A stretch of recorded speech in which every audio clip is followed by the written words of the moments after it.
అసలు ఇంత హఠాత్తుగా ఆ నగలతో నీకు పనేంటి? అసలు ఆ నగల విషయం అడగాలన్న ఉద్దేశం నీదేనా లేక ఇంకెవరైనా కల్పించారా? చెప్పాను కదత్తా, పద్మ పెళ్లి దగ్గరలోనే ఉంది కదా, వసంత పంచమి రోజు ముహూర్తం బాగుందని, అదే రోజు చాలా మంచిదని మీరు పంతులు గారు ముహూర్తం కూడా పెట్టించారు కదా, అదే రోజు పద్మ పెళ్లి కూడా జరిపిద్దామని అన్నారుగా. అవును కదమ్మా.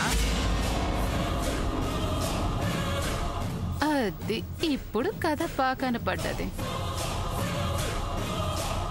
మాటలోనే పంతులు గారు కూడా వచ్చేసారు.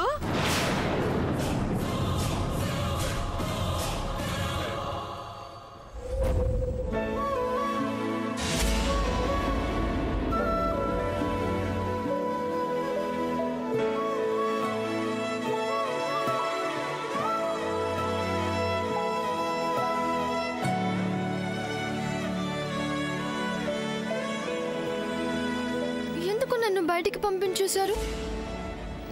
నేను కూడా ఇంటి మనిషినే కదా. అయినా ఏంటో ఈ అత్తలు ఎప్పుడెలా ఉంటారో ఏమీ అర్థం అవ్వదు. Hi my dear sister, how are you?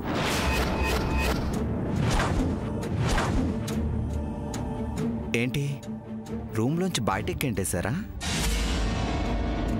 అయ్యో, ఒక్క రూమ్లోంచి ఏంటి? త్వరలో నిన్ను ఈ ఇంటి నుంచే బయటికి పంపించేస్తాను, చూస్తూ ఉండు.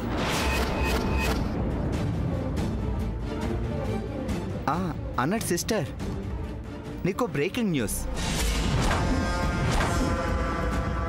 కాదు, హార్ట్ బ్రేకింగ్ న్యూస్. చెప్తే తట్టుకోగలవా? పాపం, నువ్వు తట్టుకోలేకపోయినా వినక తప్పదు. పద్మకు నాకు పెళ్ళి ప్రీఫోన్ అయింది. ఏంటి షాక్ అయ్యావా? నేనే చేయించాను. నీకు ఇలాంటి షాకులు ముందు ముందు చాలా ఉంటాయి. నీకెప్పుడో చెప్పాను నాతో పెట్టుకోవద్దని.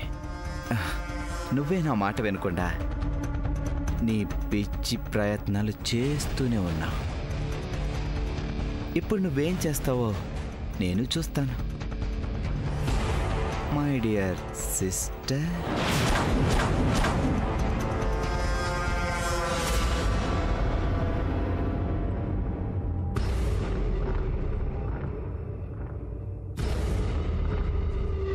పంతులు గారు, మీరెందుకు వచ్చారు? నేనే ఫోన్ చేసి పిలిపించాను.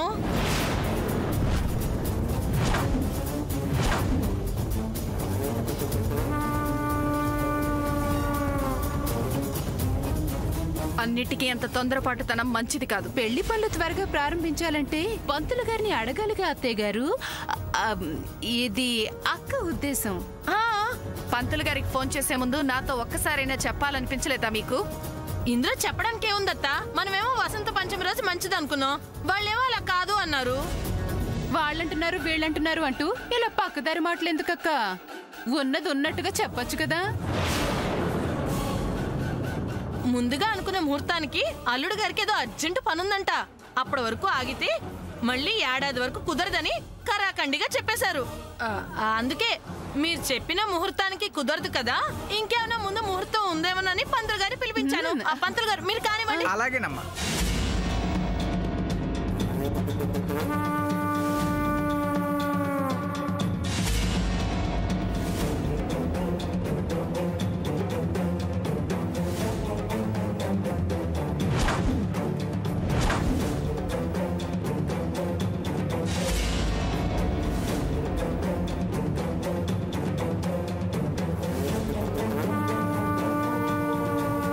My dear brother, don't be overexcited. Amma will never accept this. నువ్వు చూస్తూ ఉండు, ఈ ప్రపోజల్ని అమ్మమ్మ ఒప్పుకోదు. Yes, you are right. Savitramma గారు ఒప్పుకోరు, కానీ మా పిచ్చి అత్తగారు ఉందే, ఐ మీన్ మా అందమైన అత్తగారు, ఆవిడ అస్సలు ఊరుకోదు. అభాగ్యురాలైన కూతురు పెళ్ళి ఎలాగోలా అయితే చాలు పాపం ఆవిడికి. ఇంత చేసి పెళ్లి వెంటనే కుదరకపోతే ఈ పెళ్లి క్యాన్సిల్ చేయమని చల్లగా చెప్పాను అంతే. ఆ కంగారు చూడాలి, మంచి ఊపు మీద వెళ్ళింది. అదే ఊపులో సావిత్రమ్మ గారిని ఎదిరించైనా సరే ఈ పెళ్లి చేసి తీరుతుంది. నువ్వు ఆ లవ్వర్గాడు వచ్చి అక్షింతలు వేసి పప్పన్ను మెక్కి వెళ్ళండి, ఓకే?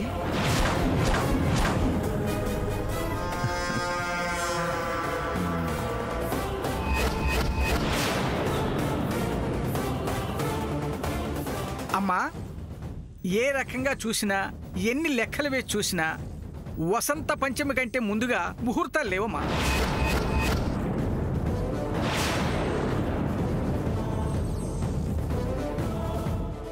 లేకపోవడం ఏంటి? సరిగ్గా చూడండి పంతులు గారు.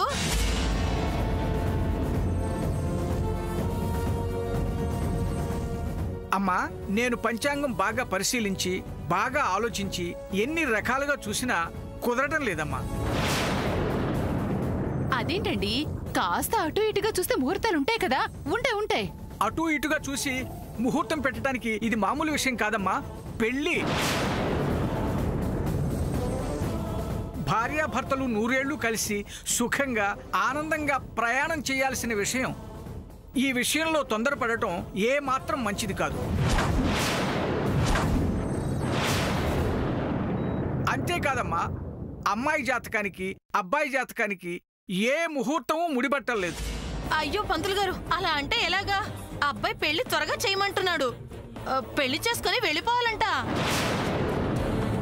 పంతులు గారు, మీరు తలుచుకుంటే జరుగుతుంది, కాస్త చూడండి. నేను తలుచుకుంటే ఎలా జరుగుతుందమ్మా? గ్రహాలు అనుకూలించాలి కదా. ఏంటండి పంతులు గారు, ఏ లోకంలో ఉన్నారు మీరు? అదేదో ముహూర్తాలు లేకపోతే ఏదో పెట్టుడు ముహూర్తాలు అంటారే, అలాంటివి ఉంటాయి కదా. పెట్టండి. రాజీ, ఏమిటిదంతా? ఏం మాట్లాడుతున్నావు నువ్వు? కూతురి పెళ్లి గురించి కన్నతల్లి మాట్లాడాల్సిన మాటలేనా ఇవి? అది కాదత్తా. ఒక పక్క పెళ్లి గురించి, భార్యాభర్తల జీవన ప్రయాణం గురించి ఒక పక్క పంతులు గారు చెప్తున్న మాటలు విన్నా కూడా నువ్వు పెట్టుడు ముహూర్తాలు అంటావే. అల్లుడు గారు వెళ్ళిపోవాలని తొందర చేస్తున్నారు కదత్తా, నేనేం చేయను? అతను వెళ్ళిపోవాలి అంటున్నాడని బంగారు లాంటి మన పద్మకి ఎలా పడితే అలా ఏ ముహూర్తాన్ని పడితే ఆ ముహూర్తాన్ని పెళ్లి చేసేస్తావా? మళ్ళీ వాళ్ళ మనసులు మారిపోతాయేమోనని అక్క భయం. ఏమక్క, అంతేనా? అవును చెల్లి. అలా మనసులు మారే మనుషులతో మనవు చాలా ప్రమాదం. అది తెలుసా మీకు? పోనీ నువ్వు చెప్పినట్టు అతనికి ఏదైనా ముఖ్యమైన పనుంటే వెళ్ళా పని చూసుకుని రమ్మను. అది కాదత్తా. మరి నీ మాటే నెగ్గాలనే పంతం కొద్దీ మాట్లాడద్దు రాజీ. ఆడపిల్ల పెళ్లి విషయం అంటే ఆషామాషి కాదు. మంచి చెడు సమయం సందర్భం అన్ని చూసుకోవాలి కదా. అలా అన్ని ఆలోచించి పద్ధతిగా చేసేవాళ్ళు కాబట్టే కాపురాలు 10 కాలాల పాటు చల్లగా ఉంటున్నాయి. ఎవరిదాకో ఎందుకు? మీ పెళ్లి విషయంలో కూడా ఆ రోజు పెద్దవాళ్ళుగా మేమెంతో ఆలోచించాం కాబట్టే ఈనాడు మీ కాపురాలు కళకళలాడుతున్నాయి. కనీసం ఈ విషయమైనా ఒప్పుకుంటారా? అన్ని పద్ధతిగా ఆలోచించి సాగదీబట్టే ఈ గొడవంతా మనకెందుకని ఎవరినో ప్రేమించి పెళ్లి చేసుకుని వెళ్ళిపోయిందా కళ్యాణి.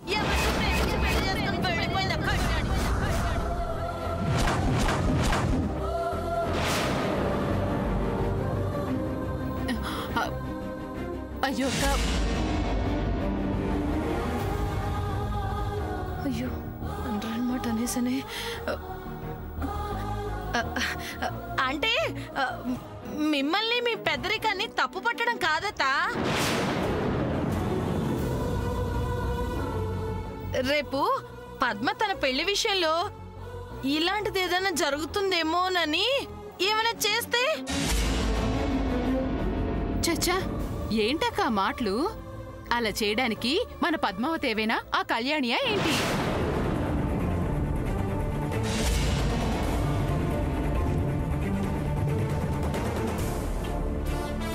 చూడు రాజీ, నీ మనసులో ఇంకేదో పెట్టుకుని పద్మ పెళ్లి విషయంలో ఇంత గొడవ చేయటం ఏమీ బాగలేదు. అసలు ఉన్నట్టుండి ఈ విషయం చర్చకి ఎందుకు వచ్చిందో నాకు బాగా తెలుసు. అంటే మేము మా నగల గురించి అడగడానికి వచ్చామని మీకు తెలుసా అత్తయ్య గారు? తప్పే ఉందక్క. అత్తయ్యకి తెలుసు అన్న తర్వాత ఇక దాపరకం దేనికి? అత్త, అవునత్త, కళ్యాణి నగలు కనిపించలేదో పోయాయో పక్కన పెడితే ముందు మా నగల సంగతి ఏంటో.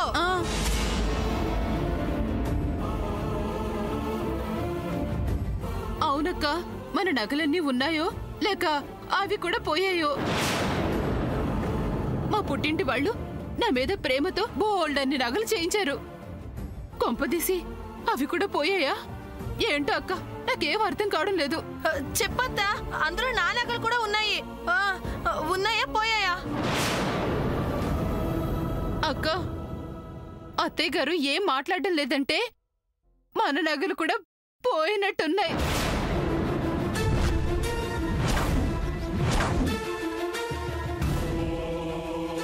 ఏమత్తా, నిజమేనా? మీ నగలు పోయాయని మీతో చెప్పానా? చెప్పండి, నేను మీతో చెప్పానా? అసలు అలాంటి ఆలోచన మీకెందుకు వచ్చింది?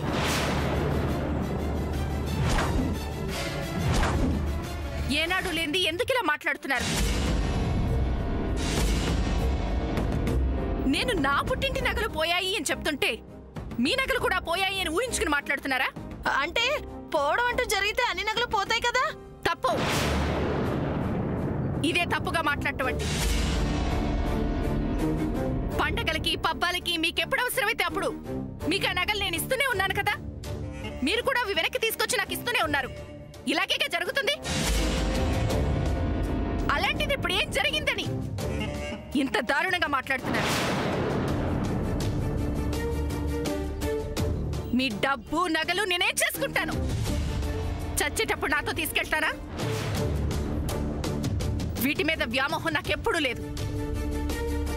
ఎంత సంపాదించినా ఏం ఆలోచించినా అంతా మీకోసం, మీ పిల్లల కోసం. అయితే ఇప్పుడు ఏమంటావు? పద్మ పెళ్లి ఆపేద్దాం అంటావా? ఆపేద్దామని ఎందుకంటాను? అతను పని పూర్తి చేసుకుని వచ్చేంత వరకు పెళ్లి వాయిదా వేద్దాం అంటున్నాను. ఏంటత్తా, కోర్టులో కేసు వాయిదా వేసినట్టు పెళ్లి వాయిదా వేయటం ఏంటి? పెళ్లి గురించి ఒక మాట అనుకున్నాం కదా అత్తయ్య గారు. ఇలా హఠాత్తుగా వెనక్కి తగ్గితే మన వజ్రపాటి కుటుంబానికి పెద్ద మచ్చే కూర్చుంటుంది. అదే కదా చెల్లి నేను అనేది. అంతకంటే ఏం కావాలి? ఏదో ఒక విధంగా ఈ పద్మ పెళ్లి సవ్యంగా జరిగిపోతే వెంటనే నా సూర్య పెళ్లి చేసేయాలి. పద్మ పెళ్లి ఘనంగా జరిపించడం నా బాధ్యత. ఆ విషయంలో ఏ లోటు జరగదు. మనోజ్ పని పూర్తి చేసుకుని వచ్చిన తర్వాతే పద్మ పెళ్లి గురించి ఆలోచిద్దాం అంటున్నాను.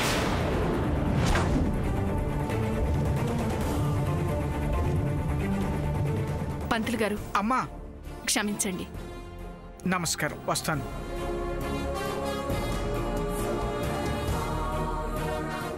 నాకిదేం నచ్చలేదత్తా. పద్మ పెళ్లి అనుకున్న ముహూర్తం కంటే ముందే జరగాలి. అసలు నా కూతురు పెళ్లి విషయంలో ఆదిలోనే హంసపాదులాగా ఇన్ని అడ్డంకులు సృష్టించడం ఏమైనా బాగుందా అత్త? అల్లుడు గారికి పరిస్థితులు అనుకూలించాలిగా. నువ్వే అర్థం చేసుకోతా. నేను అర్థం చేసుకుంటే సరిపోతుందా రాజీ? మీరన్నది నిజమే అత్తయ్య గారు. కానీ వాళ్ళు మగపెళ్లివారు. వాళ్ళంతగా పట్టుబడితే మనం మాత్రం ఏం చేయగలం? వాళ్ళతో నేను మాట్లాడతాను. మీరు మాట్లాడి వాళ్ళు మీ మాట విని వాళ్ళు అప్పటికప్పుడు సరే అని ఒప్పుకొని తర్వాత మనసు మార్చుకుంటే? అంటే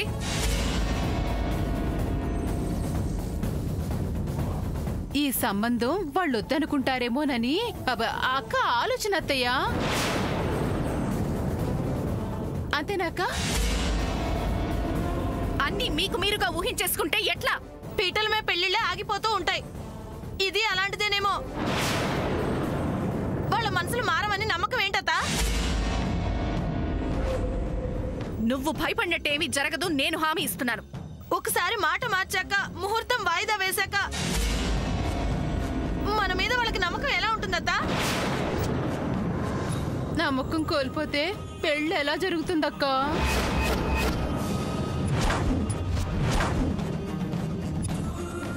అమ్మో, పద్మకి మళ్ళీ ఇంకో సంబంధం వెతుక్కోవడమే. దానికి నేనేమాత్రం ఒప్పుకోను.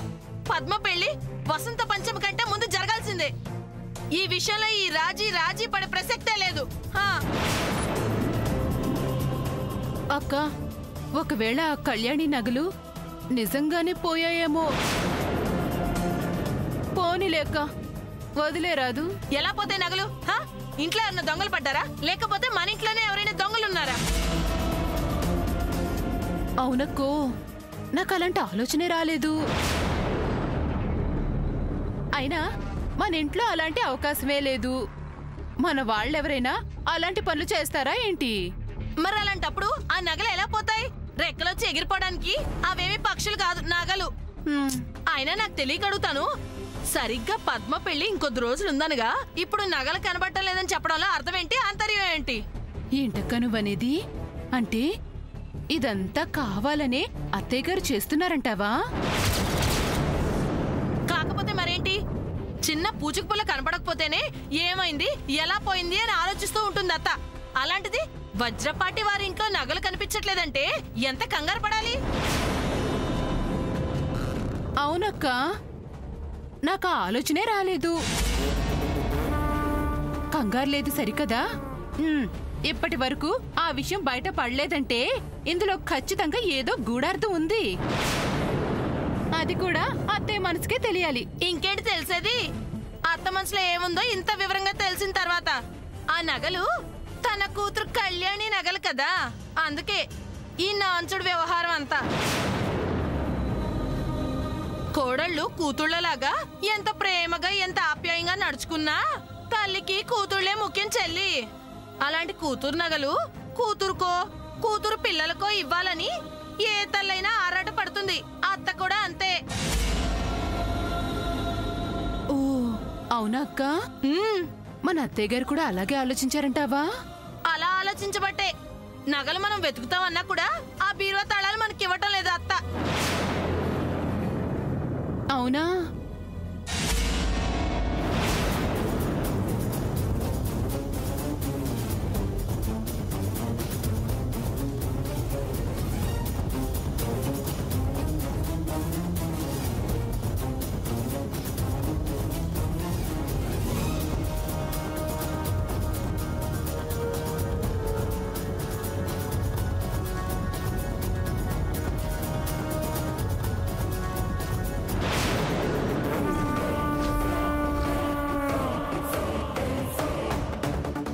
చెల్లి చూసావా, ఇప్పుడు వస్తాయి నగలు. ఏ మాట కామట్టే చెప్పాలక్క. నీ బుర్ర మాత్రం పాదరసం అనుకో. ఈటెల్లాంటి మాటలతో అత్తయ్య గారి మనసు నొప్పించావు, నగలు రప్పిస్తున్నావు. అక్క మజాక.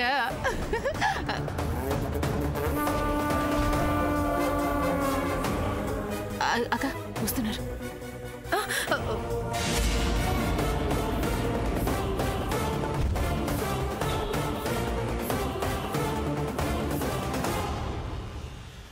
నా పెద్దరికాన్ని చిన్నది చేసి మాట్లాడుతున్న మీ చిన్నతనాన్ని చూసి నేను సిగ్గుపడుతున్నాను. నగలు కనిపించట్లేదని ఎన్నిసార్లు చెప్పినా అర్థం చేసుకోకుండా నన్ను ఒక నేరస్తురాలుగా చూస్తున్న మీ అవివేకానికి నేను చింతిస్తున్నాను. నగలు కనిపించట్లేదని నేనేదో కట్టుకథలు చెప్తున్నానని మీరు అనుకుంటున్నారు. అది నిజం కాదని నేనంటున్నాను. ఏది నిజమో ఏది అబద్ధమో మీరే నిర్ణయించుకోండి.